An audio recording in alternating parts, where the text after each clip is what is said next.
Salut à tous. Nous sommes le jeudi 27 novembre 2025 et notre cher ami, notre frère venu d'Europe, le meilleur gars d'Europe, est avec nous. Bon retour parmi nous, Alex.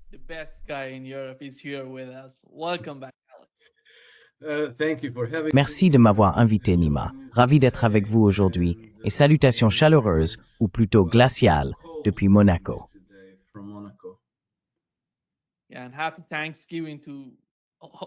Oui, et joyeux Thanksgiving à tout le monde, à tout notre public, car aujourd'hui, c'est Thanksgiving aux États-Unis.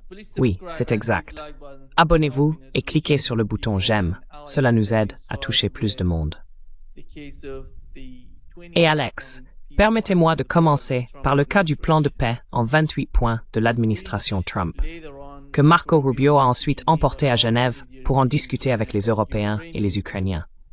Les points mentionnés dans ce document. Tout d'abord, en regardant ce document en 28 points, selon vous, qu'est-ce qui était positif et qu'est-ce qui était négatif, à votre avis?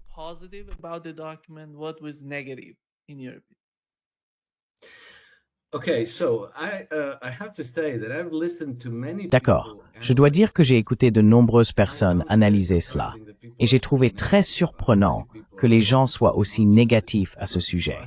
Beaucoup disent « Oh, c'est n'importe quoi, c'est un piège pour la Russie, c'est Trump qui essaye de manipuler la Russie, et ainsi de suite. » Je ne le vois pas du tout de cette façon. Je le considère tout d'abord comme chacun des 28 points pourrait faire 1 ou 2 ou 3 pages. Donc ce n'est pas un plan de paix, c'est un cadre pour des négociations.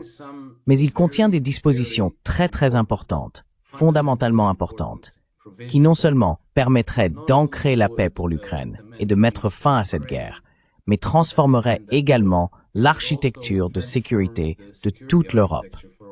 Et ce à quoi je fais référence, c'est qu'il est dit que l'Ukraine ne peut pas faire partie de l'OTAN. C'est ce que les Russes avaient demandé.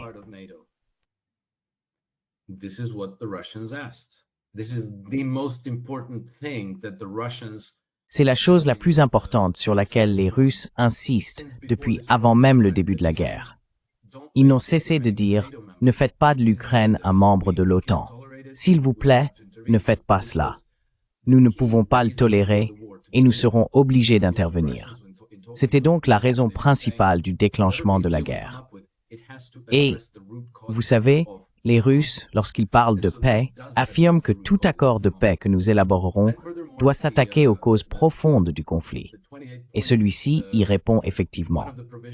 De plus, l'un des 28 points stipule que l'Ukraine doit inscrire cela dans sa constitution, en faisant un engagement constitutionnel à ne rejoindre aucune alliance militaire occidentale, aucune troupe occidentale sur le territoire ukrainien, limitation des forces armées.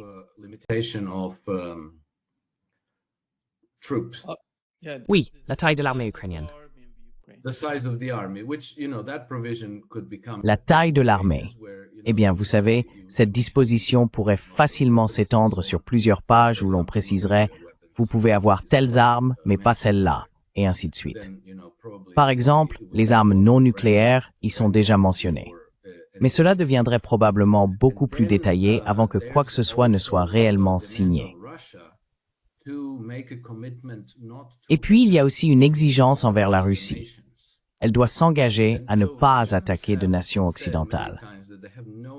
Les Russes ont répété à de nombreuses reprises qu'ils n'avaient aucune intention d'attaquer qui que ce soit. Mais ce plan de paix exige que la Russie adopte une loi, par le biais de son processus législatif, s'engageant à ne pas attaquer de nations occidentales. C'est donc vraiment important, car les personnes qui réclament la guerre en Europe ne cessent de dire « Les Russes arrivent, ils vont nous attaquer ».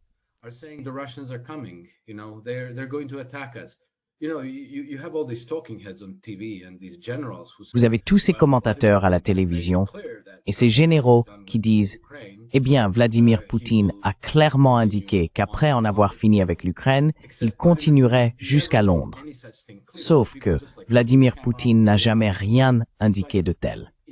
Ces gens regardent simplement la caméra et mentent.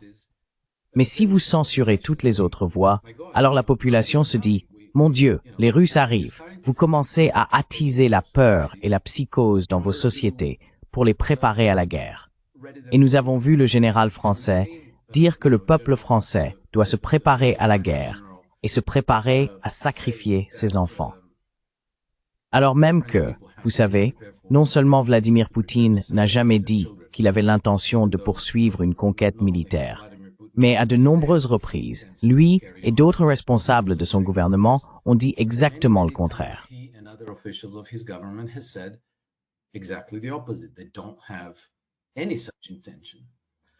Ils n'ont aucune intention de ce genre. Ainsi, en adoptant une loi par leur Douma et en déclarant « Nous n'avons aucune prétention territoriale, nous n'envahirons aucun autre pays », tout cet appel aux armes, les Russes arrivent, va tomber à plat. La crédibilité de ceux qui affirment que la Russie va envahir l'Europe va tomber à zéro. Ensuite, il y a des dispositions dans le plan de paix concernant la reconstruction de l'Ukraine. Et c'est là, je crois, que certaines personnes se trompent, car elles disent « Oh, ils vont utiliser les avoirs russes. 100 milliards de dollars d'avoirs russes. » Eh bien, oui, mais une fois la guerre terminée, les Russes chercheront à investir en Ukraine et dans sa reconstruction.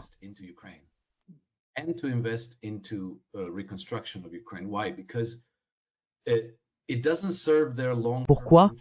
Parce qu'il n'est pas dans leur intérêt à long terme d'avoir à leurs frontières une Ukraine brisée, appauvrie et infestée de nazis. En revanche, il est dans leur intérêt d'avoir un pays partenaire prospère, bien organisé et pacifique, un peu comme la Biélorussie aujourd'hui. Mais si cela se fait en partenariat avec les États-Unis, ce qui est l'essence même du plan de paix, alors les Russes ont un rôle à jouer dans la définition de la manière dont cet argent est investi, des priorités et du programme, afin de transformer l'Ukraine en ce pays partenaire.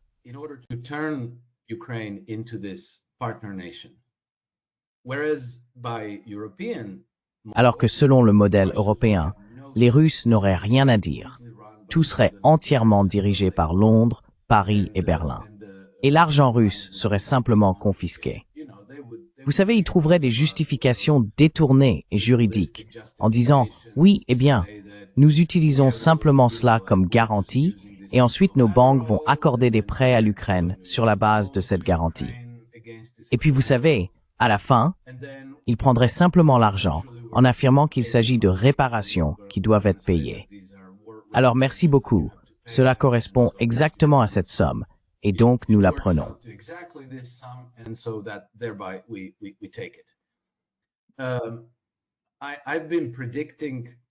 Je prédis depuis août, depuis l'Alaska, que c'est ce qui va arriver aux avoirs russes gelés en Europe.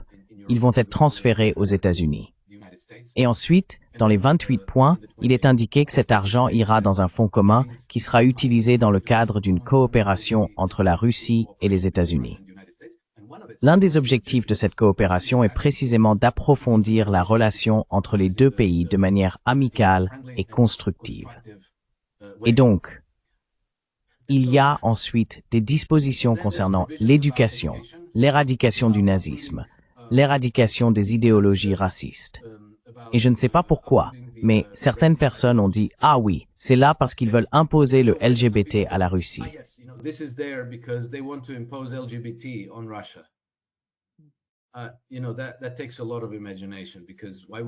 Tu sais, cela demande beaucoup d'imagination, parce que pourquoi cela serait-il là-dedans? Je veux dire, Trump se moque des LGBT, et les Russes vont évidemment dire non à une telle chose. Cela reflète l'un des 4 points que les Russes ont énoncés lorsqu'ils ont lancé ce qu'ils appellent l'opération militaire spéciale. L'un d'eux était la dénazification. C'est de cela que parle cette disposition du plan de paix en 28 points. La dénazification, c'est-à-dire qu'il faut réformer l'éducation, parce que, entre autres, l'une des premières choses que la junte ukrainienne a adoptée en 2014 était une loi qui faisait des collaborateurs nazis de la Seconde Guerre mondiale des héros nationaux. Et cette loi prévoit des poursuites pénales contre les personnes qui nient leur héroïsme.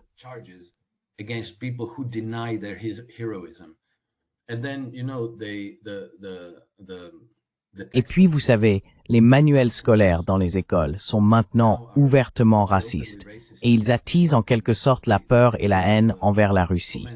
Et puis, il y a une disposition concernant la langue et ainsi de suite. D'après ma lecture, c'est très proche de ce que les Russes réclament depuis les accords de Minsk. Je considère donc que c'est un cadre très positif, très encourageant pour les négociations. Je ne pense pas que les Russes soient particulièrement obsédés par la question territoriale, là où beaucoup de gens estiment qu'ils sont désavantagés, parce qu'on leur demande, vous savez, d'abandonner quelque chose et de geler les lignes de démarcation là où elles se trouvent, plutôt que de prendre entièrement, vous savez, Zaporizhia, Kherson, et ainsi de suite.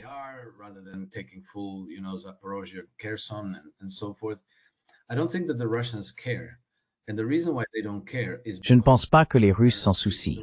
La raison pour laquelle ils ne s'en soucient pas, c'est que l'important n'est pas ce que montrent les couleurs sur la carte. Ce qui est pertinent pour eux, c'est de savoir qui détient la domination politique, qui exerce une influence politique décisive. Il y a deux façons d'y parvenir. L'une est militaire, l'autre est, disons, administrative. En gros, tout passe par ce qu'ils sont. Les unités d'administration locales, les conseils municipaux, la police, l'armée, et ainsi de suite. On peut soit intervenir avec des troupes, des armes, et prendre le contrôle de ces institutions ville par ville en imposant sa volonté de cette manière, soit passer par Kiev, prendre le contrôle du gouvernement central, puis exercer cette influence du haut vers le bas pour obtenir le même résultat, seulement beaucoup moins cher et sans effusion de sang ni destruction.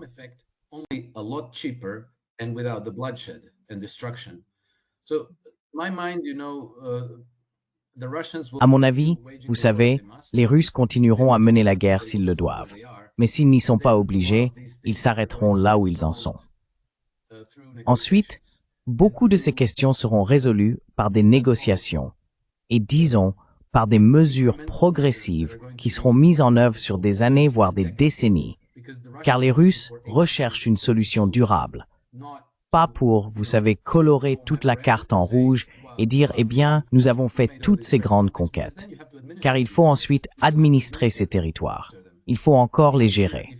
C'est plus simple, si vous savez, on gagne de l'influence sur Kiev et que les autorités ukrainiennes dirigent le pays d'une manière qui l'oriente vers vos objectifs, à savoir encore une fois un pays partenaire et ami et une zone tampon entre la Russie et l'Occident, une nation neutre.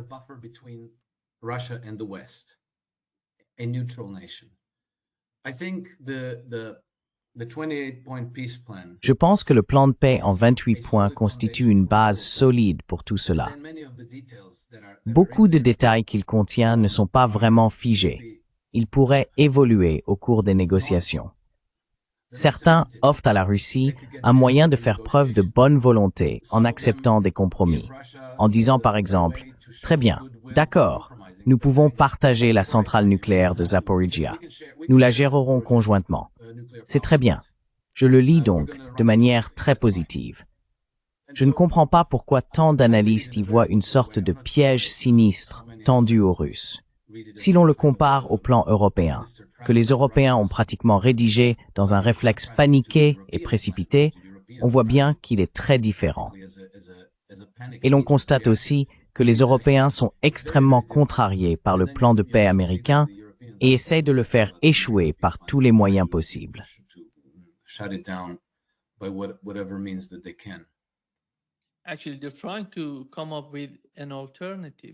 En réalité, ils essaient de proposer une alternative à ce que les Américains ont présenté. Comment as-tu trouvé la réunion à Genève? Tu sais, Marco Rubio y a pris la parole. Il semble que CNN ait rapporté que 3 points cruciaux du document ont été supprimés. L'un concernant les concessions territoriales, un autre la limitation de la taille de l'armée ukrainienne, et le troisième, l'adhésion de l'Ukraine à l'OTAN. Maintenant, si l'on suppose que les Européens ont réussi d'une manière ou d'une autre à retirer ces points du document, est-ce possible? Penses-tu que cela reste viable?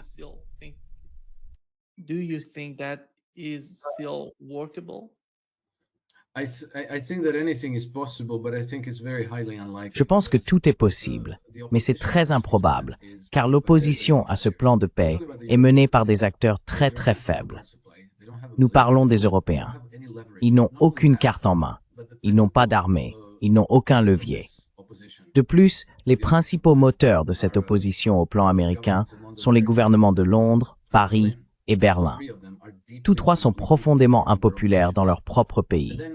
Et puis, vous savez, une partie du jeu concerne aussi ces enquêtes anticorruption en cours en Ukraine. Elles sont clairement dirigées par les Américains. Ce sont eux qui contrôlent ces agences anticorruption. L'affaire de détournement de 100 millions de dollars n'était que la partie émergée de l'iceberg, mais elle a déjà fait éclater la clique dirigeante autour de Zelensky. 3 ou 4 de ses plus proches collaborateurs ont fui et se sont réfugiés en Israël.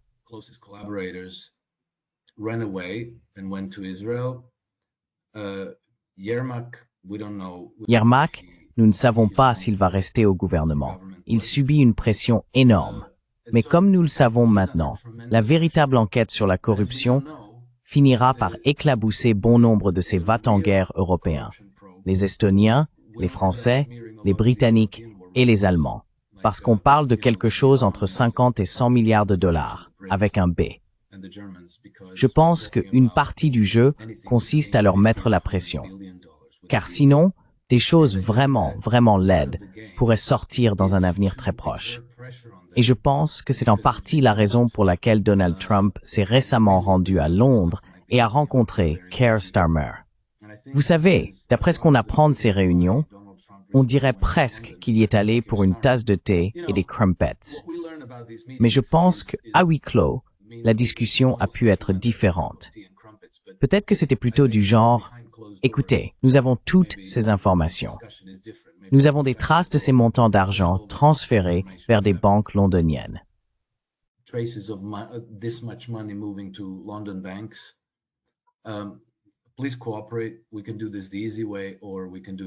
Veuillez coopérer.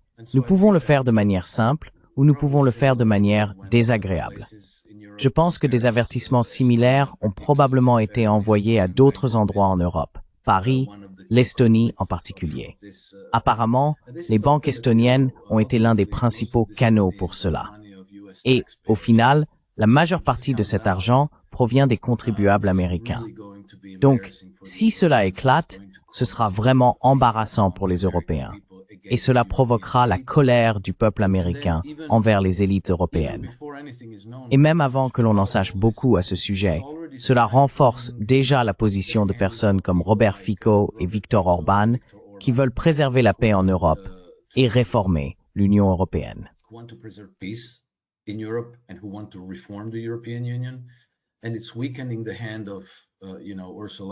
Et cela affaiblit la position d'Ursula von der Leyen et de Kaja Kallas, qui, je ne sais même pas pour qui elles travaillent, mais elles ne représentent certainement pas de véritables électeurs tels que nous les concevons dans une démocratie.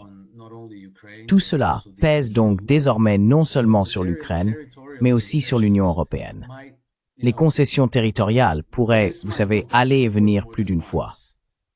Au final, je pense que plus les Ukrainiens et les Européens s'opposent au plan de paix américain, plus leur position se dégrade, car les Russes, entre-temps, gagnent du terrain.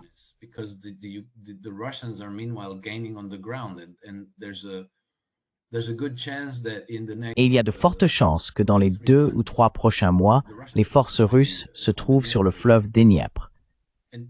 Et vous savez, fait intéressant, l'une des dispositions du plan de paix prévoit que les Russes ne s'ingéreront pas dans le commerce ukrainien le long du Dniepr.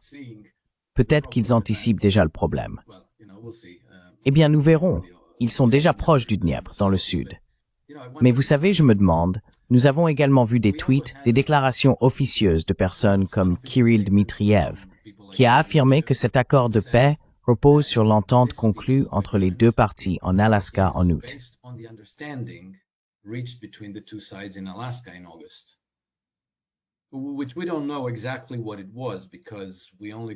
Nous ne savons pas exactement de quoi il s'agissait, car nous n'avons reçu que des comptes rendus très généraux de ces réunions.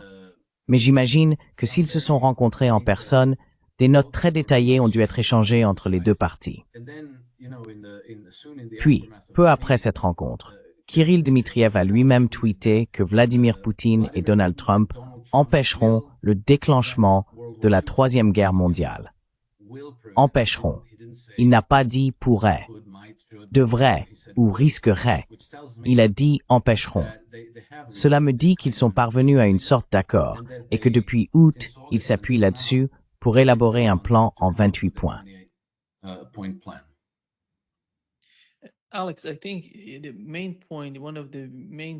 Alex, je pense que le point principal, l'un des points principaux que tu as soulevé, c'est que la Russie veut que l'Ukraine soit un peu comme la Biélorussie, un pays prospère, calme et neutre. Mais le cas de l'Ukraine est différent de celui de la Biélorussie, car la Russie veut que l'Ukraine reste neutre. Elle ne veut pas qu'un gouvernement ukrainien devienne le pire ennemi de la Russie, en faisant entrer l'OTAN et tous ces scénarios dont nous parlions. Mais lorsque les Européens poussent pour, disons, 600 000 soldats, ou, dans certains documents, 800 000, ce n'est pas un bon signe pour un accord. Si vous voulez un État neutre à votre frontière, vous ne construisez pas une armée d'une taille que même aucun pays européen ne possède. Tu vois, parce que cela, vas-y.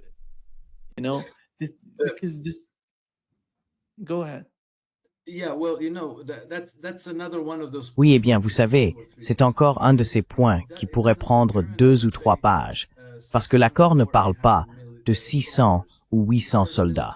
Il parle de personnel militaire. Donc vous voyez, cela peut vouloir dire des troupes prêtes au combat, des réservistes. Cela peut aussi désigner du personnel administratif, et ainsi de suite. Donc peut-être qu'on parle de 50 000 troupes prêtes au combat, peut-être de 200 000 ou 300 000 réservistes, peut-être de 100 000 ou 200 000 membres du personnel administratif ou auxiliaire, et ainsi de suite.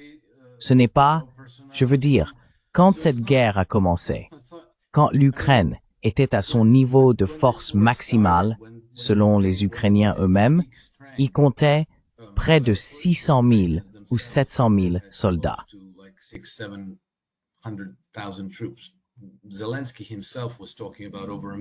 Zelensky lui-même parlait de plus d'1 million, mais je pense qu'il exagérait. Donc vous savez, cela ramènerait l'armée ukrainienne à son niveau d'avant le début de la guerre en 2022.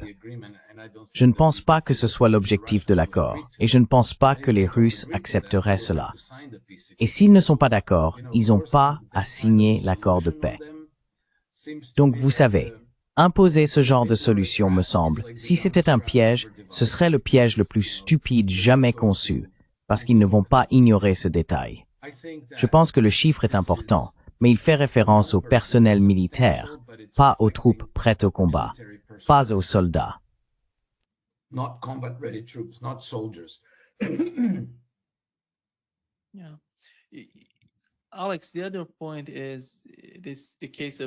Alex, l'autre point concerne le cas de Steve Witkoff.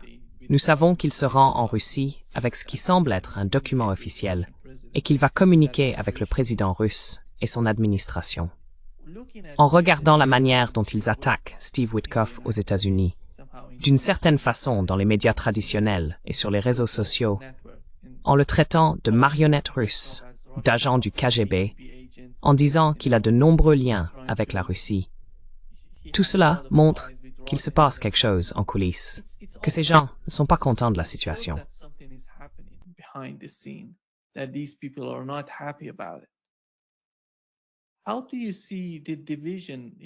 Comment voyez-vous la division, une sorte de fracture ou de scission, qui se produit au sein de l'administration Trump? Il semble que Marco Rubio et Keith Kellogg aient participé au plan, au document qui a été publié, et tout le monde se demandait pourquoi ils avaient eu besoin de publier ce document. On dirait que Keith Kellogg en était à l'origine. Il l'a diffusé avant de démissionner de son poste. Comment voyez-vous Donald Trump gérer ce type de divergence au sein de l'administration?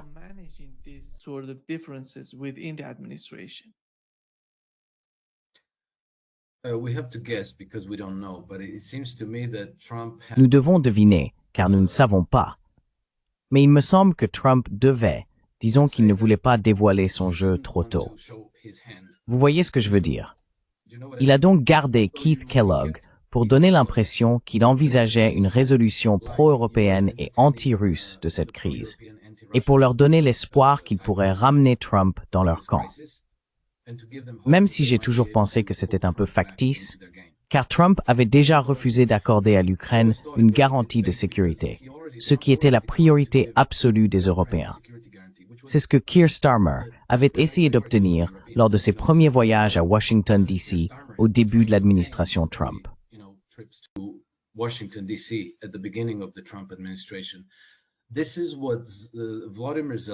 C'est ce que Vladimir Zelensky cherchait à obtenir lorsque l'année dernière, en octobre, je crois, ou peut-être même en septembre, il s'est envolé pour New York avant même que Trump ne soit élu. Il disait, et voilà, nous vous offrons cet accord sur les ressources naturelles de 500 milliards en échange d'une garantie de sécurité. Qu'est-ce que ça signifie? Eh bien, une garantie de sécurité signifie essentiellement que si, disons, la Pologne, la France, la Grande-Bretagne ou l'Allemagne déploient quelques troupes de dissuasion en Ukraine, peu importe, 10 000, 20 000, 30 000, cela n'a pas d'importance, elles ne gagneront pas la guerre. Mais lorsqu'elles seront attaquées, ce qui arriverait, elles pourraient alors dire « Ah ah, regardez, les Russes nous ont attaqués. Vous devez maintenant honorer votre garantie de sécurité. »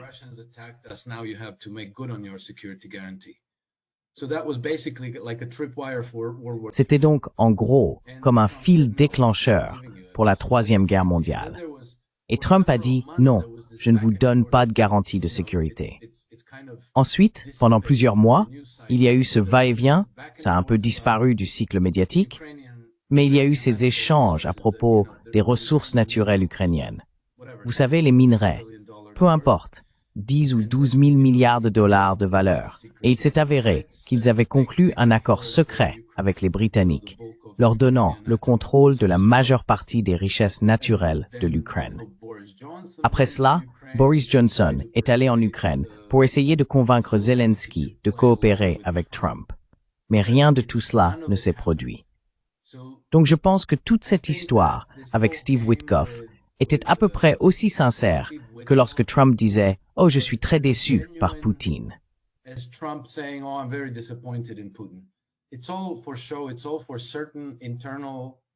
Tout cela n'est que mise en scène.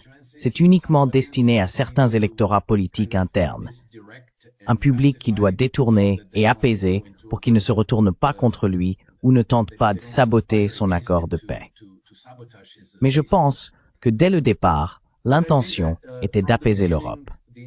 Et je vais vous raconter une histoire extrêmement importante. Donnez-moi une seconde. Désolé, mon majordome me demande des instructions. Un très bon exemple est ce qui s'est passé en Bosnie-Herzégovine. J'en ai parlé ces 2 ou 3 dernières semaines dans quelques podcasts et j'ai publié un article à ce sujet parce que c'est extrêmement important, mais cela ne fait absolument pas partie de l'actualité.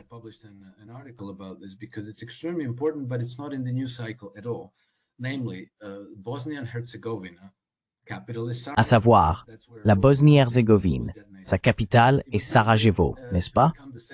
C'est là que la Première Guerre mondiale a été déclenchée. On préparait le pays à devenir le second front dans la guerre de l'Occident contre la Russie.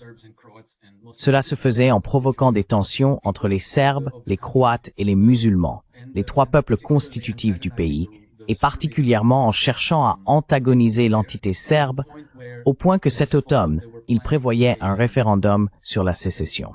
La Republika Srpska allait faire sécession de la Bosnie, et cela devait presque à coup sûr déclencher une guerre entre la Republika Srpska et le reste de la Fédération de Bosnie, avec le gouvernement de Sarajevo.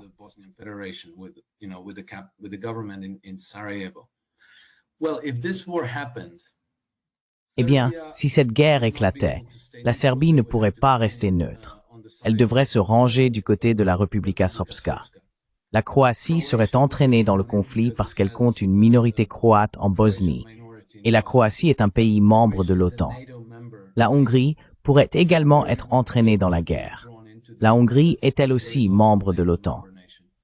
Cela pourrait donc pratiquement ouvrir un front, l'OTAN contre la Serbie et la Republika Srpska. Auquel cas, la Russie ne pourrait pas non plus rester neutre. Elle devrait intervenir. C'est ainsi qu'ils ont conçu le conflit, pour entraîner la Russie dans une guerre sur un second front. Le scénario est très similaire à la manière dont la Première Guerre mondiale a été provoquée.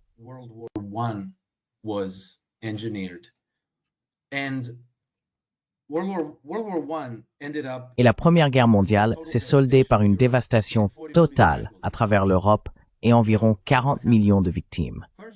Voici donc ce qui s'est passé.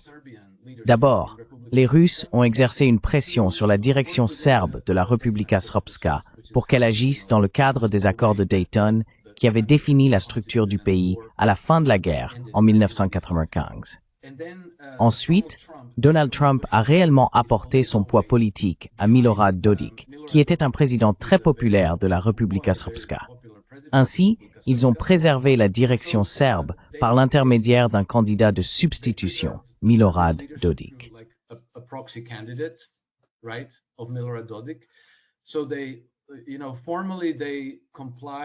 Donc, ils se sont, vous savez, formellement conformés au diktat de Sarajevo, de la fédération, qui passe par l'Union européenne.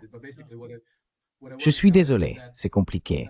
Mais en gros, ce que je veux vous dire, c'est que la guerre en Bosnie a été désamorcée pour le moment, au moins pour un an, parce que les Serbes ont accepté de reporter leur référendum d'environ un an.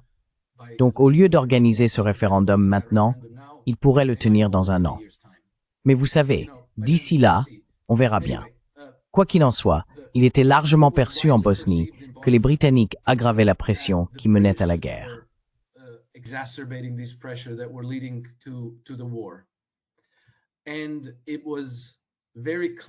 C'est très clairement la coopération entre les Russes et l'administration Trump qui a désamorcé cette poudrière.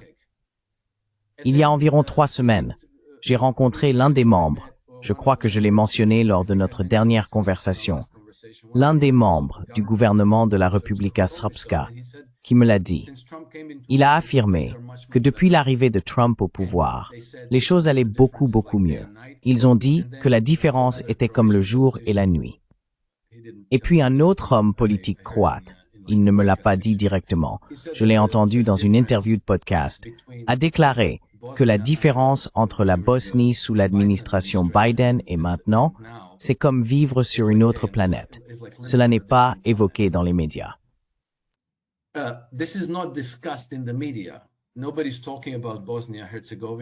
Personne ne parle de la Bosnie-Herzégovine. Il n'y a pas de riches donateurs originaires de Bosnie-Herzégovine que Trump doive ménager.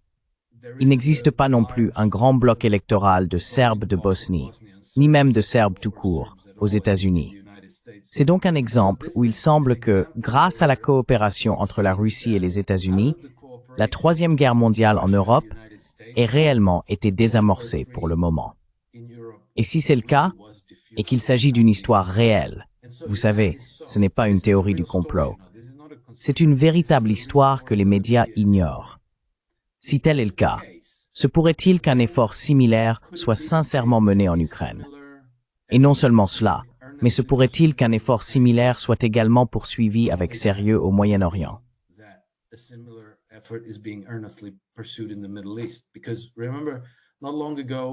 Souvenez-vous, il n'y a pas si longtemps, Al-Jolani est allé à Moscou et a rencontré Vladimir Poutine. Et tout le monde s'est demandé, de quoi s'agit-il? Les Russes trahissent le peuple syrien. Puis après cela, Al-Jolani est allé voir Trump. Et tout le monde a explosé. Regardez, Donald Trump serre la main d'un chef d'Al-Qaïda. Mais vous savez, personne ne semble envisager ce que mon ami Tom Luongo a mentionné, à savoir que Trump et Poutine disaient en gros à Jolani, « Maintenant, tu travailles pour nous, et nous jouons un jeu différent de celui de tes maîtres britanniques et turcs. » Et je pense que d'une certaine manière, la Turquie est également amenée à coopérer dans cette affaire.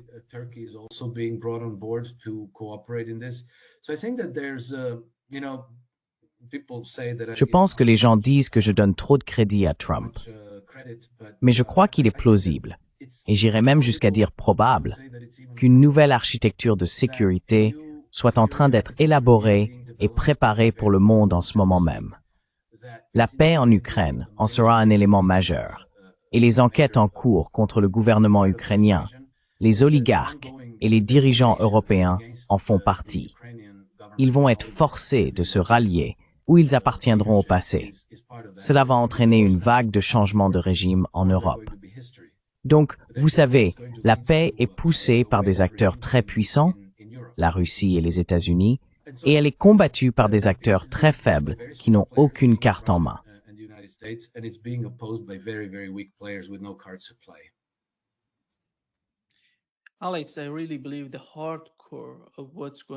Alex, je crois vraiment que le cœur de ce qui se passe en Ukraine, c'est la corruption. Parce que si on agit réellement contre elle, et si les gens s'informent sur ce qui s'est passé en Ukraine, qui reçoit l'argent, qui profite de la guerre, cela changerait complètement la donne en Europe. Et tu sais, il y a un nouvel article dans The Telegraph qui attaque l'opposition en Allemagne en disant que l'AfD a des liens avec la Russie. Ils parlent de leur connexion avec la Russie, de leurs nombreux liens avec elle, parce qu'ils estiment que la seule façon pour nous de découvrir la corruption, ses racines, son étendue et sa profondeur, passera par l'un de ces trois pays clés en Europe, l'Allemagne, la France et le Royaume-Uni.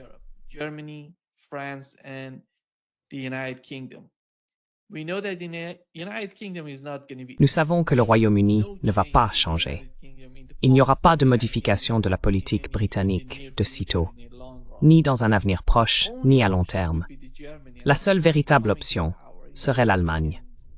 S'ils arrivent au pouvoir en Allemagne et commencent à montrer aux gens ce qui s'est passé, en révélant les documents, les origines et la profondeur de la corruption dans le cas de l'Ukraine, comment voyez-vous cela? Car si l'on suppose qu'un nouveau gouvernement en Ukraine ferait réellement quelque chose à ce sujet, c'est plutôt illusoire.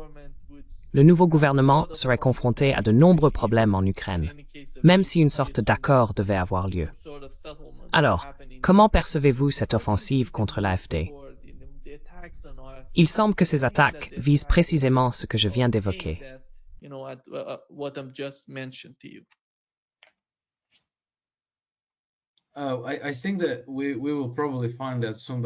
Je pense que nous le découvrirons probablement bientôt, mais il est impossible de le prévoir.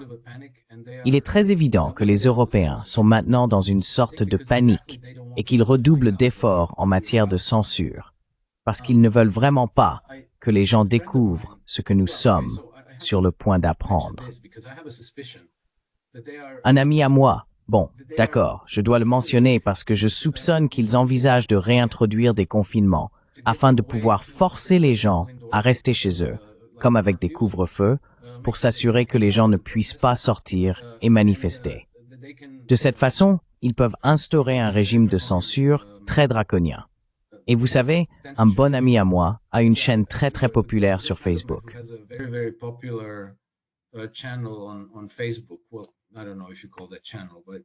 Eh bien, je ne sais pas si on peut appeler ça une chaîne, mais il avait environ 70 000 abonnés, et il faisait partie de ceux qui, très tôt, ont mené une opposition significative au confinement en 2020 et 2021.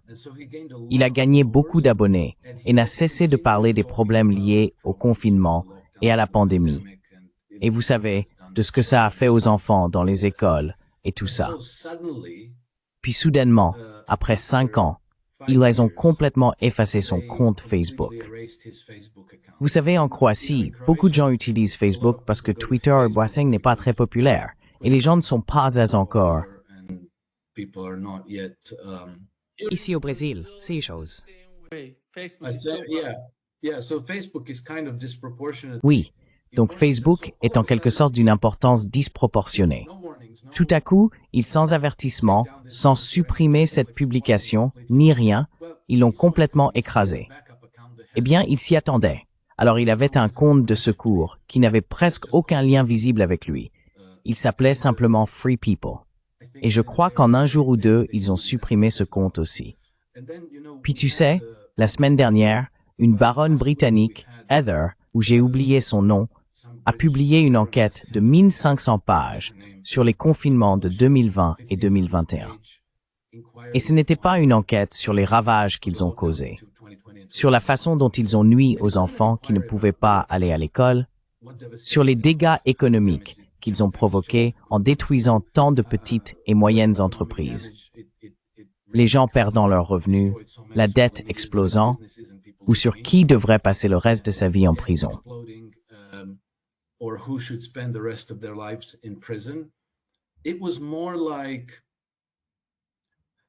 C'était plutôt du genre « Comment aurions-nous pu faire mieux ?» Et la conclusion de son enquête était que le gouvernement avait été trop hésitant. Il ne nous avait pas confinés assez strictement. Elle a dit que les confinements auraient pu être plus courts s'ils avaient appliqué plus fermement et sans hésitation toutes ces mesures, qui comprenaient le traçage des contacts, les masques, la distanciation sociale, et ainsi de suite. Toutes ces choses qui se sont révélées sans fondement scientifique solide. Donc, pour éviter des confinements plus longs, il aurait fallu appliquer toutes ces mesures absurdes de manière rapide et rigoureuse.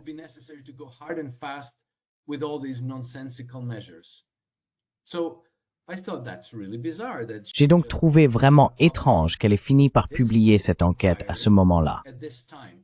Et puis, 2 jours avant la publication de l'enquête, nous avons reçu un avertissement très clair de la Banque centrale européenne, disant que la situation est vraiment difficile, qu'une crise se profile et que les banques européennes doivent se préparer.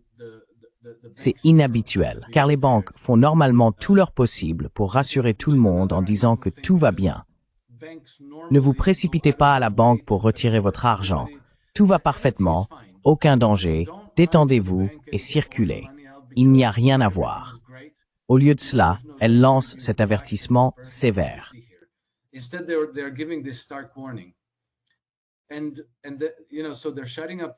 Et donc ils font taire les personnes opposées au confinement. Ils publient des enquêtes disant, en gros, que les confinements devront être bien plus stricts la prochaine fois. Et puis tu sais, ils nous avertissent qu'il y a un problème dans le système bancaire, ce qui est exactement ce qui a déclenché le précédent confinement. Eh bien, tu sais, en 2019, nous avons eu ce qu'on a appelé la répocalypse, quand les marchés des pensions ont explosé. Et maintenant, nous savons que l'été dernier, pas l'été 2025, mais l'été 2024, la Banque d'Angleterre a dû intervenir sur les marchés britanniques des pensions. Repo signifie un accord de rachat.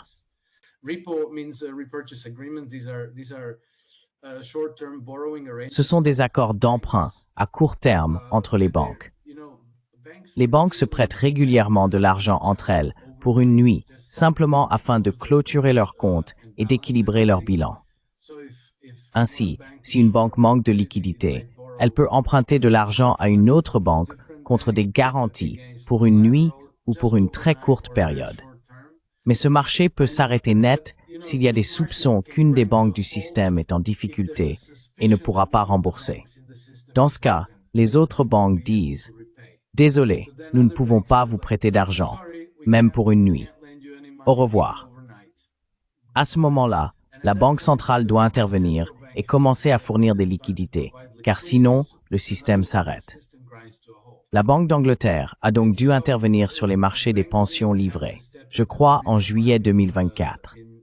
Nous avons appris que la Réserve fédérale est également intervenue sur ces marchés au cours des derniers mois ou semaines.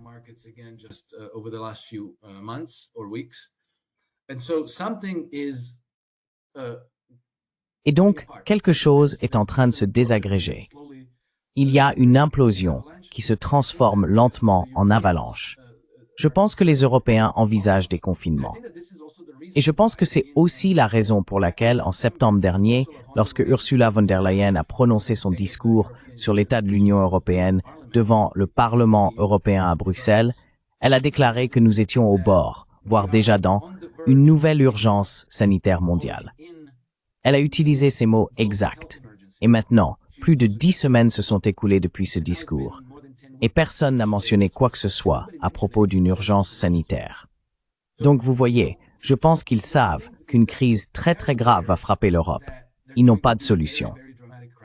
Et maintenant, ils réfléchissent en se demandant « Que va-t-on faire ?»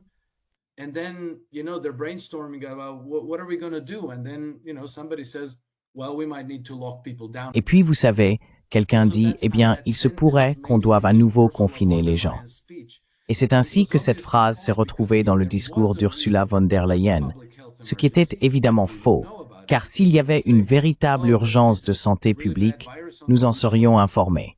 Ils diraient « Oh, il y a un très mauvais virus qui circule, alors portez ce fichu masque, gardez vos distances, travaillez à domicile, et ainsi de suite. » Parce que s'il y a une urgence sanitaire et que vous ne dites rien après votre discours, cela signifie qu'il n'y en a pas. Il est probable que le virus en circulation soit dans le système bancaire. C'est le virus bancaire. Nous ne le savons pas encore. Mais la défaite en Ukraine, la pression exercée par l'administration Trump va provoquer un effondrement à un moment donné.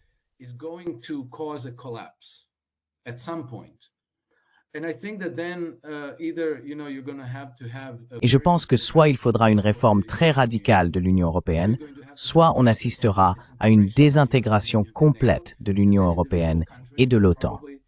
Ensuite, les pays individuels formeront probablement, si l'AfD arrive au pouvoir en Allemagne, un nouveau partenariat. L'Allemagne et les États-Unis d'un côté, et l'Allemagne avec la Russie de l'autre. Les pays devront trouver leur propre voie, et je pense que la gravité les attirera tous vers l'Est. L'initiative La Ceinture et la Route, l'intégration des BRICS, l'Union douanière eurasiatique et l'Organisation de coopération de Shanghai, voilà ce qui deviendra le nouveau centre de gravité.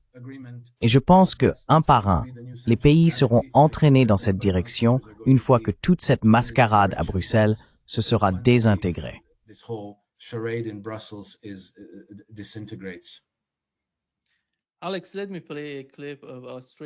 Alex, laisse-moi te passer un extrait d'un journaliste australien. Il parle de la politique, de la manière dont l'Europe devrait réagir, car c'est une alternative à ce dont nous parlons. C'est en quelque sorte lié aux médias traditionnels. Et juste après cela, je veux te poser une question à propos du nouvel article du New York Times. Mais avant d'aller dans cette direction, voici ce qu'a dit ce journaliste australien.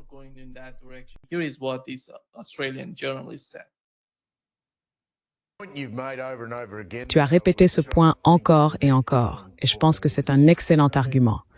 Je veux dire, où diable est l'Europe? Ils doivent se bouger et le faire eux-mêmes. Je veux dire, d'accord, il y a cet accord de paix insensé qui, comme tu l'as dit, est une reddition. Que font les Européens pour mettre fin à ce conflit?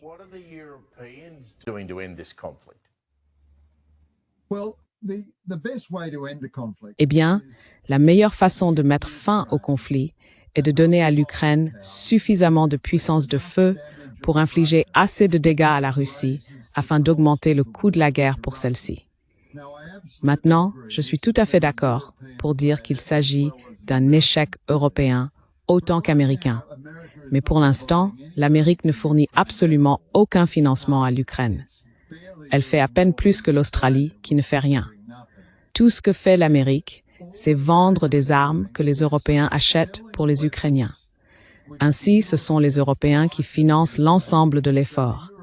Elle fournit également des renseignements qui permettent à l'Ukraine de cibler ses armes. Là-dessus, je suis tout à fait d'accord.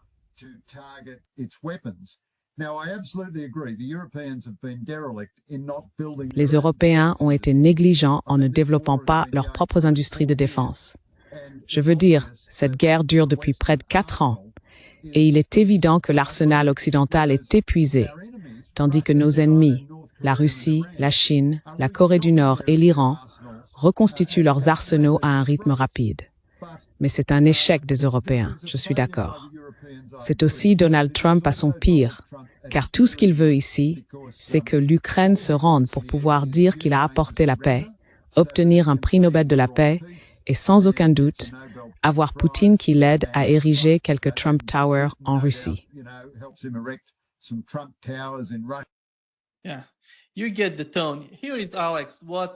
Oui, tu comprends le ton. Alors, Alex, voici ce qui a été publié dans le New York Times. Le New York Times affirme que la Russie a atteint un tel niveau de production de missiles à longue portée qu'elle peut non seulement les utiliser régulièrement en Ukraine, mais aussi constituer un stock. Et il plaide pour l'envoi de plus d'armes à l'Ukraine. Si l'ensemble de l'Occident n'arrive pas à vaincre la Russie en Ukraine, n'arrive pas à produire plus de missiles à longue portée, de munitions, tout cela, comment l'Europe peut-elle aider l'Ukraine sans les États-Unis? Parce que je ne sais pas si l'Australie aide l'Ukraine de la même manière que l'Europe, en mettant tout sur la table. Et toi, qu'en penses-tu? Parce que tu es en Europe. Quand tu entends quelqu'un d'Australie dire cela, qu'est-ce que cela signifie pour toi en Europe?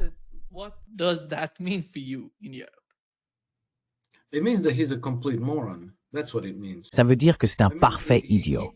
C'est exactement ce que ça veut dire. Je veux dire, il parle comme s'il avait passé les 4 dernières années sous une pierre, parce que nous entendons exactement les mêmes arguments depuis pratiquement 4 ans. Oh, il faut fournir des armes plus destructrices à l'Ukraine pour qu'elle puisse augmenter le coût pour la Russie et la forcer à céder. Et la situation ne fait qu'empirer. L'Europe a de moins en moins d'armes. Et vous savez, Trump a dit « Hey, je vais vous donner des armes, mais ça va vous coûter ». Donc Trump aide à ruiner l'Europe, parce qu'elle ne peut pas accepter ses pertes. Elle ne peut pas en arriver au point de dire « le projet Ukraine a échoué ».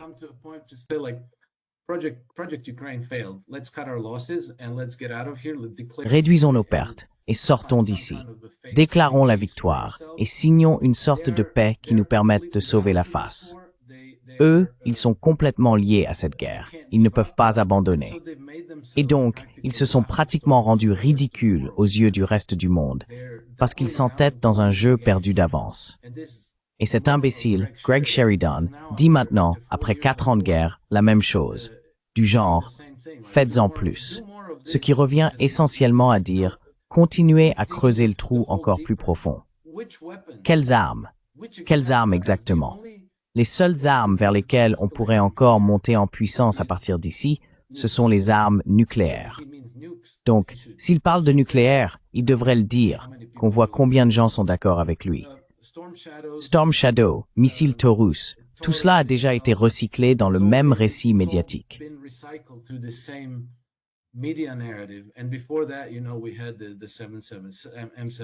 Et avant cela, tu sais, nous avions les obusiers M767, puis l'obusier Caesar, et il y avait les F-16, les attaques MS, puis les attaques MS à plus longue portée.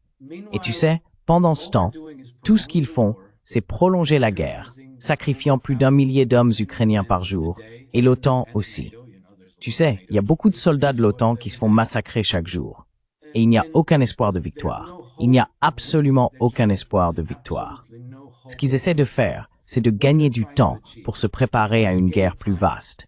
Et tu sais, il semble qu'ils préparent la Moldavie et la Finlande à devenir le prochain front. Ils ont perdu les Balkans pour le moment, mais tu sais, ils pourraient réessayer. Ils n'abandonneront pas.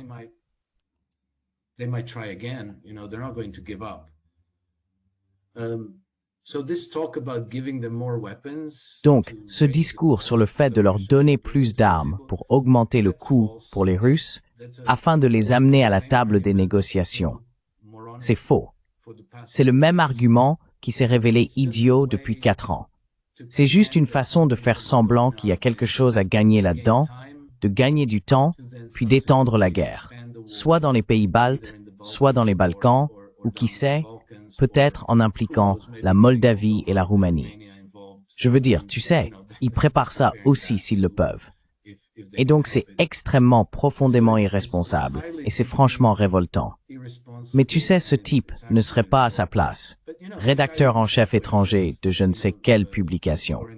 Ces gens-là sont sélectionnés pour une raison. Et s'il parlait de paix, et disait que le plan de paix de Trump était en réalité un cadre viable, il perdrait son poste dès le lendemain.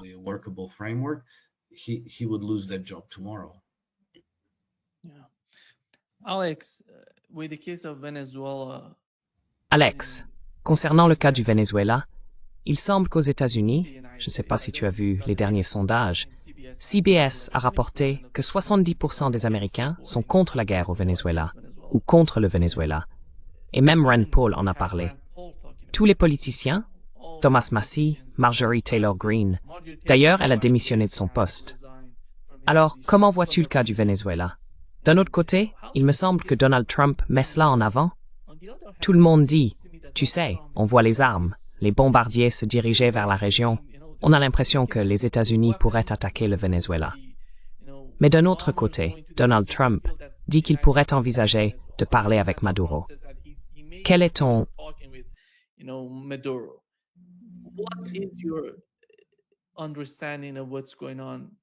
Compréhension de ce qui se passe du côté du Venezuela. D'accord. Je vais partager ma compréhension, même si je ne suis pas sûr d'avoir raison. Mais je pense qu'il se peut que Donald Trump exerce une pression sur le Venezuela de la même manière qu'il avait accru la pression sur l'Iran il y a quelques mois. Vous savez, à un moment donné, il déployait tous ses porte-avions et bombardiers stratégiques à Diego Garcia et tout ça, et on aurait dit que les États-Unis allaient lancer une guerre de changement de régime contre l'Iran. Mais cela ne s'est jamais produit. Donc je pense qu'ils font peut-être la même chose maintenant, pour une raison ou une autre. Et j'ai toujours douté que ce soit à cause du pétrole, parce que le pétrole serait l'explication la plus évidente.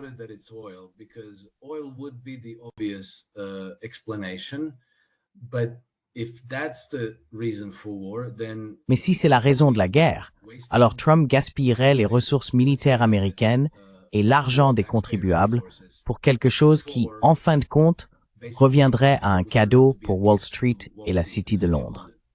Donc, s'il finit par faire cela, je devrais revoir ma position sur Donald Trump. Mais il me semble que peut-être le gouvernement Maduro, à un moment donné, a passé un pacte avec le diable et qu'ils ont fait certaines choses qui sont maintenant traitées aux États-Unis.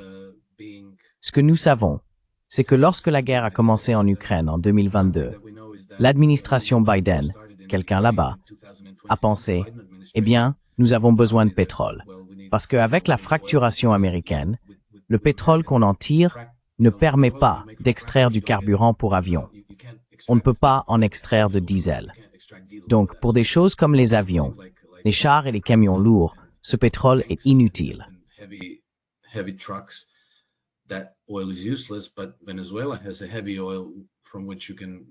Mais le Venezuela possède du pétrole lourd, à partir duquel on peut extraire tous ses composants. Ainsi, l'administration Biden a envoyé une délégation à Caracas et ils ont conclu un accord. Nous ne savons pas exactement en quoi consistait cet accord, mais ils ont levé tout un ensemble de sanctions contre le Venezuela. Et une partie de cet accord, et là, je spécule complètement, je n'en ai pas la certitude, pourrait avoir été que Biden ou une partie du plan de son administration visait à inonder les États-Unis d'immigration illégale. Il semblait qu'ils appréciaient particulièrement l'élément criminel. Donc peut-être qu'une partie de cet accord était « pourquoi ne pas vider vos prisons et envoyer ces gens aux États-Unis » C'est là que l'administration Trump pourrait avoir de sérieux différends avec le régime Maduro. Et d'autre part, il semble que le Venezuela ait participé au processus de manipulation électorale aux États-Unis.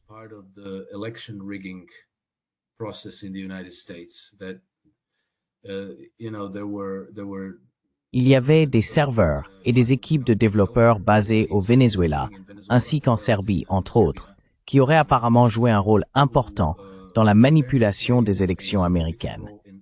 Des opérations assez sophistiquées pour s'assurer que, vous savez, le candidat souhaité l'emporte. Et je pense, ce n'est qu'une supposition, encore une fois, que la raison pour laquelle Trump exerce toute cette pression sur le régime de Maduro est peut-être de le forcer à coopérer, car cela pourrait donner lieu à une autre grande enquête qui pourrait être extrêmement dommageable pour le DNC, ses opposants politiques et lui-même. Donc peut-être que Maduro, pour éviter la guerre, ou pour ne pas subir le même sort que Muammar Kadhafi, devra livrer les preuves. Et s'il le fait, eh bien, cela pourrait être quelque chose d'aussi important que les enquêtes anticorruption en cours concernant l'Ukraine.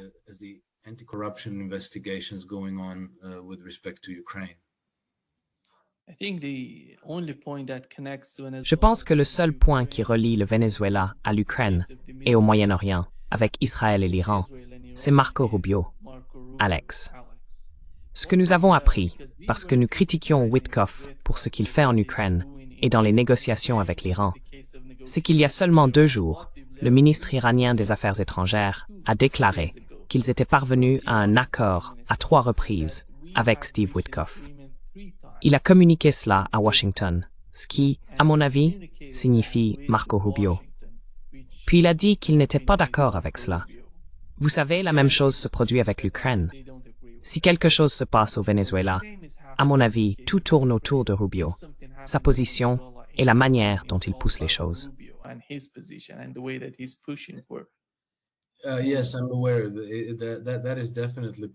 Oui, je suis au courant. Cela fait clairement partie de l'équation. Mais tu sais, c'est une querelle interne au sein de l'administration Trump. Et du moins sur le sujet de cet accord de paix en 28 points avec l'Ukraine, il me semble que Marco Rubio a été ramené à l'ordre. Je pense que Rubio et Kellogg pourraient représenter le camp perdant dans toute cette affaire, parce que tu sais, Kellogg est écarté. Il me semble même que l'affaire Epstein fait aussi partie de l'équation. Il est difficile de relier les points avec certitude pour désigner quelque chose de précis. Mais on voit, un des seigneurs obscurs de la City de Londres est tombé, Lord Mandelson.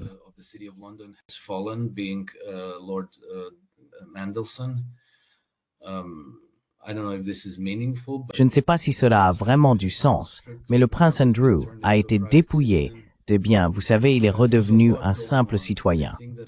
Il se passe beaucoup de choses, et je pense qu'une grande partie se déroule en coulisses. Des choses qui ne sont pas mentionnées dans les communiqués de presse ou les conférences médiatiques. Des choses faites, vous savez, à la manière des gangsters. Et bien sûr, il y aura toujours des cinquièmes colonnes dans n'importe quel gouvernement. Et Marco Rubio et Kellogg pourraient bien être ces cinquièmes colonnes. Mais pour moi, en ce moment, comprendre la situation au Venezuela est très compliqué. Parce que vous savez, je ne crois pas du tout à la dimension liée à la drogue.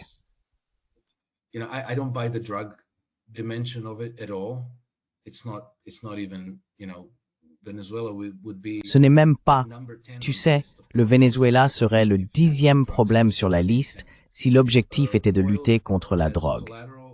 Le pétrole comme garantie pourrait en faire partie, mais je ne pense pas que ce soit ça non plus.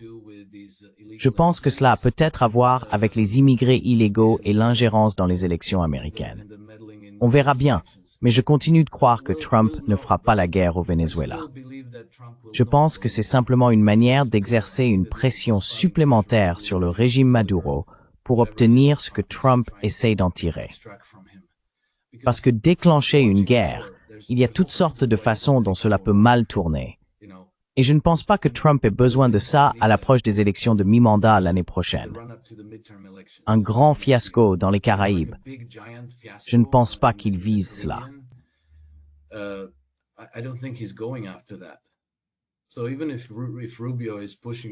Donc, même si Rubio pousse pour un changement de régime au Venezuela, puis à Cuba, et ainsi de suite, je doute fort que Trump appuie sur la gâchette à ce sujet, car je pense qu'il y a trop d'inconvénients pour lui et pratiquement aucun avantage. Quel serait l'avantage? L'avantage, c'est la garantie pour Wall Street. Cela ne va pas arrêter le trafic de drogue. Parce que, vous savez, peut-être qu'un peu de cocaïne vient du Venezuela, mais pas de fentanyl. Si vous vouliez vous attaquer au fentanyl, il faudrait aller au Canada, il faudrait aller au Mexique, il faudrait s'en prendre aux banques qui blanchissent l'argent. Cela devrait être votre priorité numéro 1 dans cette démarche, mais ils ne le font pas. Donc c'est autre chose. Mais je pense que le temps nous le dira. Nous en saurons plus avec le temps. La bonne chose, c'est que beaucoup de gens font un excellent travail d'enquête, donc l'ensemble finira par se clarifier.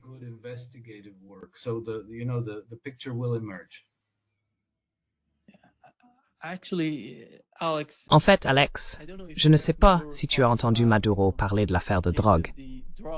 Il a dit que 85% de ces transactions se font aux États-Unis, au sein du système bancaire américain.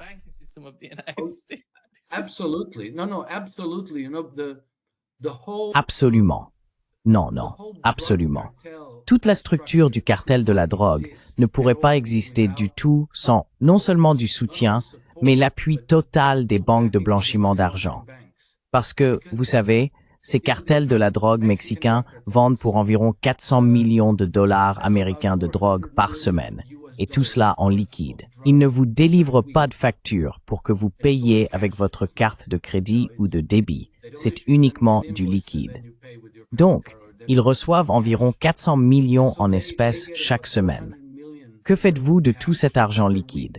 Il faut une banque de blanchiment pour le nettoyer et le déposer sur vos comptes, car ensuite ils finissent par acheter des hélicoptères et des lance-grenades propulsés par roquettes, et ils ont des sous-marins.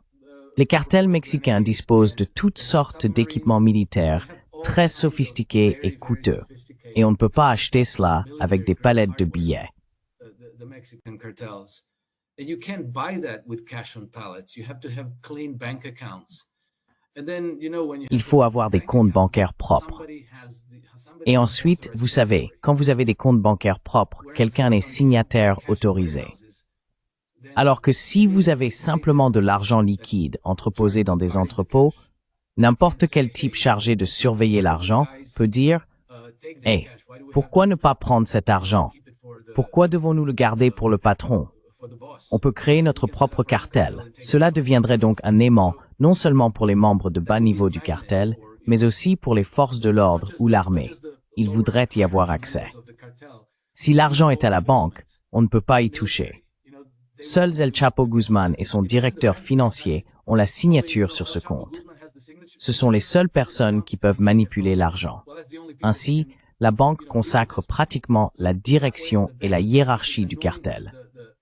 The leadership and the hierarchy of the cartel. Without the money laundering banks, they would. Sans les banques impliquées dans le blanchiment d'argent, elles se fragmenteraient en un millier de groupes rivaux qui finiraient probablement par assurer eux-mêmes la plupart des fonctions de maintien de l'ordre, parce qu'ils s'entretueraient pour toutes ces piles d'argent liquide.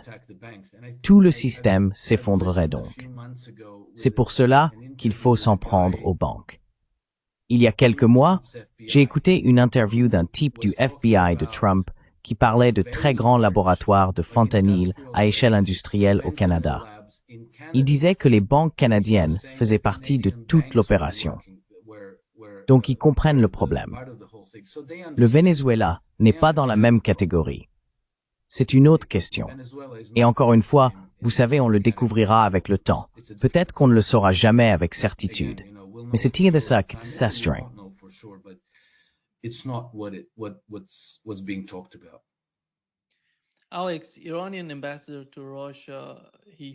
Alex, l'ambassadeur iranien en Russie, a déclaré qu'ils avaient reçu une proposition de la Russie pour former un pacte de défense contre l'OTAN. Ce qui se passe actuellement en Iran m'intéresse beaucoup. Je suis de près les politiques iraniennes, tant internes qu'externes, car je veux comprendre ce qui se passe. Le ministre des Affaires étrangères iranien a dit que si l'on veut faire la paix, il faut se préparer à la guerre. Ce genre de discours n'existait pas avant la guerre contre l'Iran, la guerre de 12 jours entre l'Iran et Israël. Personne ne parlait ainsi auparavant.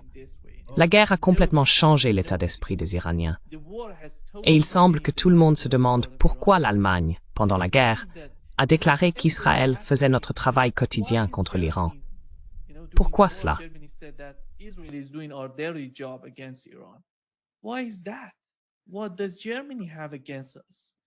Qu'est-ce que l'Allemagne a contre nous? Vous savez, les gens se posent cette question.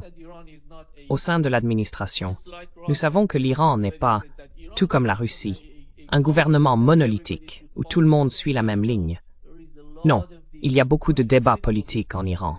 Certains plaident pour de meilleures relations avec l'Occident, d'autres avec la Russie et la Chine. Mais après tout, en regardant ce qui se passe, toutes ces personnes se rassemblent et se demandent pourquoi l'Iran? Nous n'avons rien fait contre l'Europe, en particulier contre l'Allemagne. Pourquoi ont-ils besoin de nous attaquer? Vous savez, cela mène à la question principale. L'OTAN est-elle aussi l'ennemi de l'Iran? À mon avis, ils en arrivent là. Ils disent que ce n'est pas seulement Israël. L'OTAN soutient Israël dans ses attaques contre nous.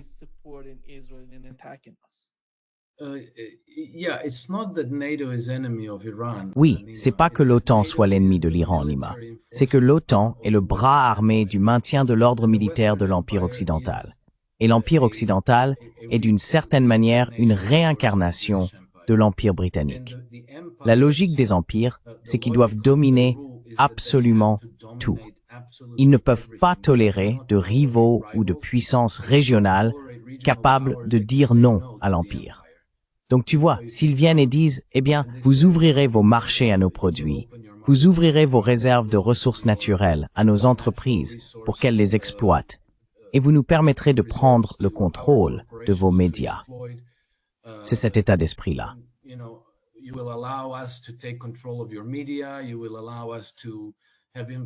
Vous nous permettrez d'exercer une influence sur votre système éducatif et vos systèmes de relations publiques. Et vous nous permettrez d'acheter vos banques, votre loterie et toutes ces infrastructures publiques, vous savez. Et si le pays dit non, eh bien, il commence à exercer des pressions. Vous savez, il commence par des sanctions. Mais cela va plus loin. Il procède à des assassinats, à des révolutions de couleur. Donc oui, l'une des choses auxquelles vous devez ouvrir votre pays, ce sont les ONG. Vous devez avoir des bureaux d'Open Society ici. Vous devez avoir le British Council ici, ainsi que l'USAID et le National Endowment for Democracy.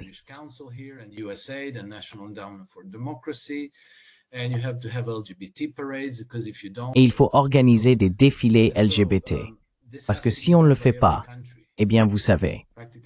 Et cela doit être fait par chaque pays, pratiquement chaque pays. Mais les pays sans ressources naturelles ne sont pas très intéressants. L'Iran n'est pas seulement un pays riche en ressources. Il possède une population nombreuse et bien éduquée. Il est technologiquement avancé, stable et capable de se défendre contre l'Empire. Cela met donc en péril leur hégémonie dans cette région. Et si cette hégémonie est menacée là-bas, alors c'est l'hégémonie sur l'ensemble du continent eurasiatique qui l'est aussi. Et c'est pour cela que l'Iran, la Russie et la Chine doivent être affaiblis. Alors, comment l'Empire va-t-il s'y prendre?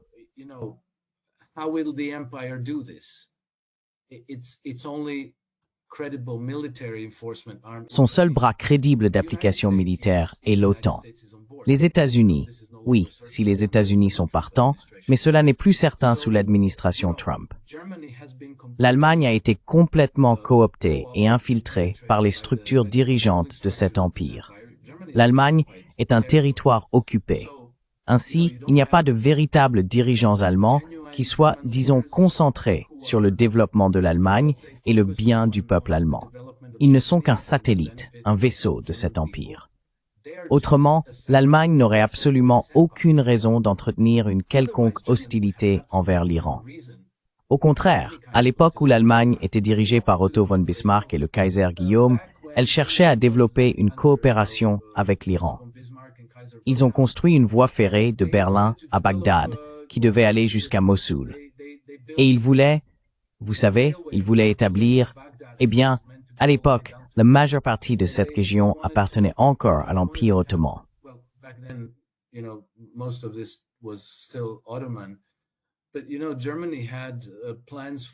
Mais vous savez, l'Allemagne avait des projets de coopération constructive. Ce n'était pas exactement la Belt and Road, mais la même idée, seulement pour l'Europe, jusqu'à l'Asie occidentale. Et c'est pourquoi, à la fois l'Allemagne et l'Empire ottoman ont été détruits par l'Empire britannique. L'Empire britannique ne menait pas ses propres combats. Il a fait en sorte que la Russie, la France, la Belgique et l'Italie se battent pour lui. Mais vous savez, c'est la même chose. Et aujourd'hui, malheureusement, la direction allemande a été mise en place par les représentants de cet empire. C'est un pays occupé. Il y a des bases britanniques et américaines partout. Il fait partie de l'OTAN et ses services de renseignement ont été complètement subordonnés à l'Empire occidental. Et il se comporte, vous savez, exactement de la même manière que le reste de l'Empire occidental. Donc, c'est pas du tout une surprise.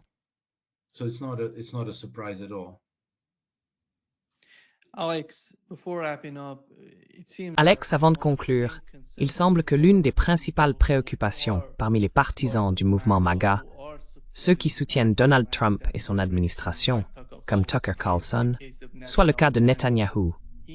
Il pourrait attaquer l'Iran. Car hier, nous avons appris qu'un avion de chasse israélien est entré dans l'espace aérien irakien, s'est approché de la frontière iranienne et a été ravitaillé par des avions américains. Voici ce que Tucker Carlson a dit à propos de Netanyahou. À mon avis, après tout ce que nous avons vu avec le Venezuela et l'Ukraine, Netanyahou pourrait faire quelque chose au Moyen-Orient qui changerait tout. qui créerait un immense chaos dans la région. Make a huge chaos in the Middle East.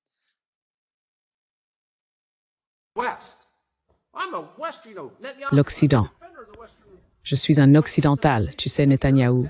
Je suis un défenseur de la civilisation occidentale. Non, tu en es l'ennemi. Bien sûr, tu en es littéralement le principal ennemi. Pourquoi? Parce que je ne t'aime pas? Cela n'a rien à voir avec ça.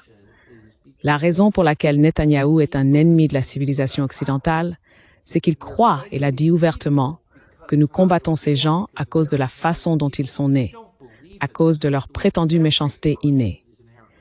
Nous ne croyons pas à cela.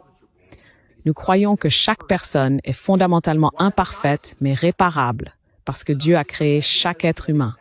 Pourquoi les nazis sont-ils mauvais? Les nazis sont mauvais pour exactement la même raison. Et donc, si tu veux défendre l'Occident, tu défends une seule proposition, et tout découle de cette proposition.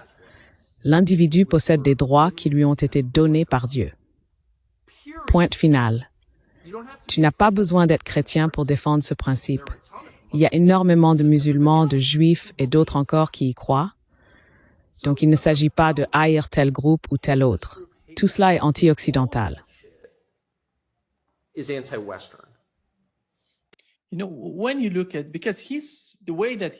Tu sais, quand on y regarde de plus près, la façon dont il parle résonne avec les gens qui ont voté pour Donald Trump. Il comprend de quoi il parle. Et en y regardant, Alex, parce que je connais en fait des chrétiens, des juifs, des musulmans, si tu examines la ligne principale de ces religions, aussi différentes soient-elles, elles sont toutes pareilles. On ne peut pas faire de distinction entre ces gens. Ils sont tous les mêmes, seul le nom change, à mon avis. Just the name is different, in my opinion. Yeah. You're absolutely right, Nima, and I think that for Oui, tu as tout à fait raison, Nima. Je pense qu'au moins depuis 150 ans, l'Empire joue avec cette idée. Ils ont essayé de récupérer les 3 religions abrahamiques pour servir leurs propres intérêts, et je pense qu'ils ont compromis les 3. Ils ont transformé le judaïsme en quelque chose qu'il n'est pas réellement. Ils ont clairement transformé le christianisme et l'islam en quelque chose qu'ils n'étaient pas à l'origine. Ces formes originelles existent encore. Ce n'est pas comme s'ils les avaient complètement détruites. Mais ceux qui reçoivent les financements, ceux à qui on tend le mégaphone, sont ceux qui œuvrent contre la paix, pas pour elle.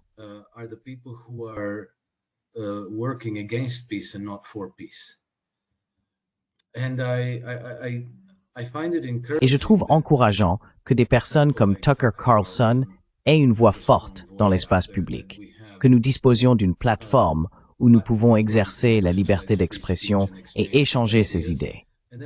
Et puis au fond, même si l'on met de côté les aspects religieux, chacun de nous est un être humain avant d'être juif, musulman, chrétien ou autre. Et cela signifie que nous partageons un certain noyau commun. Si vous croyez que nous sommes une création divine, alors je pense que chaque personne, à moins qu'elle ne soit brisée, vous savez, à moins qu'elle ne soit brisée, partage les mêmes valeurs. Nous voulons tous voir nos enfants en bonne santé et heureux, et nous voulons qu'ils aient une vie bonne et réussie. Nous voulons tous la paix. Nous voulons tous la prospérité. Nous voulons tous la stabilité. Nous voulons tous passer du temps avec nos amis et notre famille et profiter les uns des autres. Nous voulons tous voyager, découvrir d'autres cultures. Et vous savez, c'est quelque chose de réel.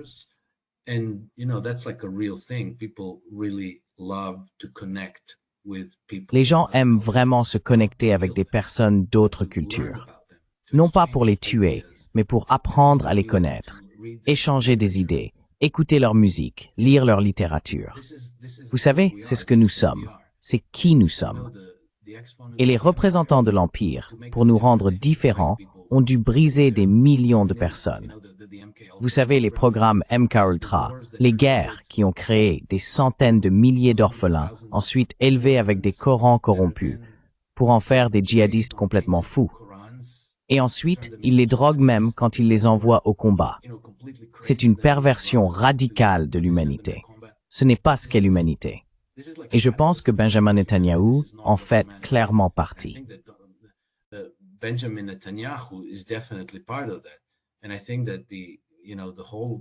Et je pense que l'ensemble de la population d'Israël, enfin beaucoup de gens là-bas, est tellement traumatisée qu'elle a complètement perdu sa boussole morale. Je ne crois même pas qu'ils sachent ce qu'ils font. Mais c'est ce qui arrive dans une nation assiégée.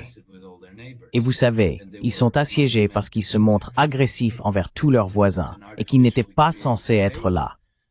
C'est un État créé artificiellement qui a dû être construit aux dépens de la population locale. Donc évidemment, avant même de créer l'État, ils ont d'abord créé les ennemis, et avec raison, car ils les ont chassés de leurs terres et ont pris leurs villes et villages. Et ils continuent de les brutaliser chaque jour à Gaza, en Cisjordanie, au Liban, et ainsi de suite.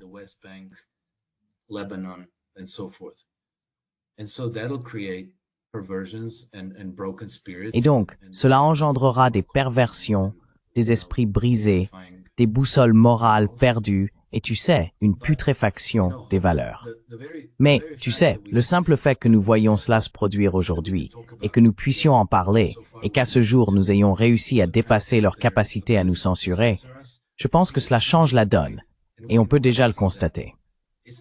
Ce ne sont pas seulement les jeunes socialistes aux cheveux bleus qui se retournent contre Israël.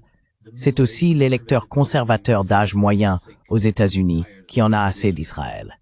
Et je pense que Tucker Carlson est exactement le représentant typique de ce segment de la population. Et je pense qu'avec le temps, ce problème devra être résolu.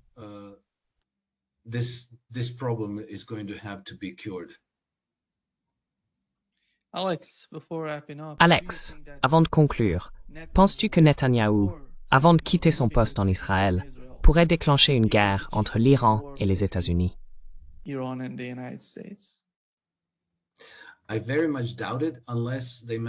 J'en doute fortement.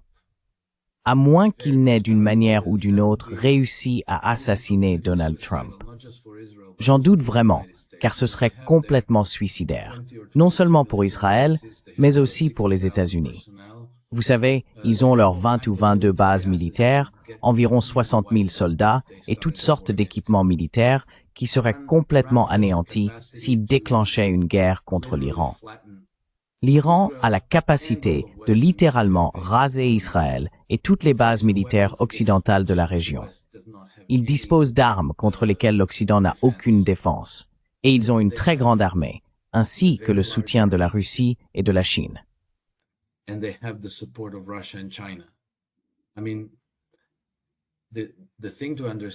Je veux dire, ce qu'il faut comprendre, c'est que tout ce nouveau processus d'intégration multipolaire, de transformation de l'architecture de sécurité sur le continent eurasien, a déjà conduit, vous savez, les Chinois et les Russes à désigner l'Iran comme pilier de l'architecture de sécurité en Asie occidentale. Donc ils vont soutenir l'Iran. Et qu'est les États-Unis à opposer à cela? À moins d'utiliser l'arme nucléaire, ils ne peuvent rien y faire. Et même s'ils l'utilisent, ils sacrifieraient complètement à la fois Israël et leur point d'appui dans cette région. Et je pense que Trump est suffisamment pragmatique pour voir le contraste entre les inconvénients de ce scénario et les avantages d'une coopération amicale et constructive. L'Iran dispose de ressources. Il possède une main-d'œuvre bien éduquée.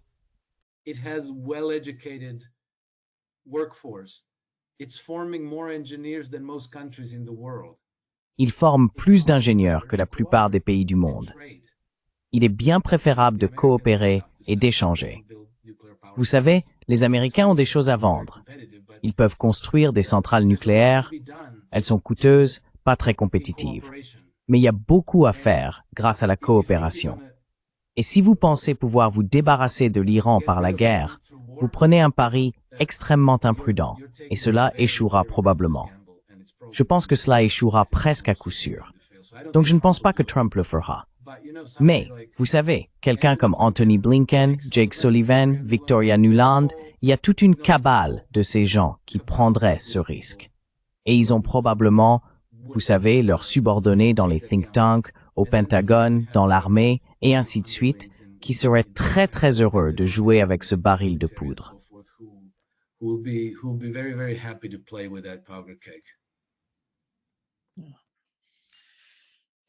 Merci beaucoup.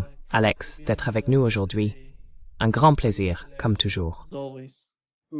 Tout le plaisir pour moi, Nima. Merci de m'avoir invité. Great talk. Super discussion, au fait. Vous avez abordé beaucoup de sujets. Oui, c'est vrai. Je pense que nous avons à peu près réparé le monde. Ouais. D'accord. Prends soin de toi. À la prochaine. Au revoir. Passe une bonne journée. Toi aussi. Salut.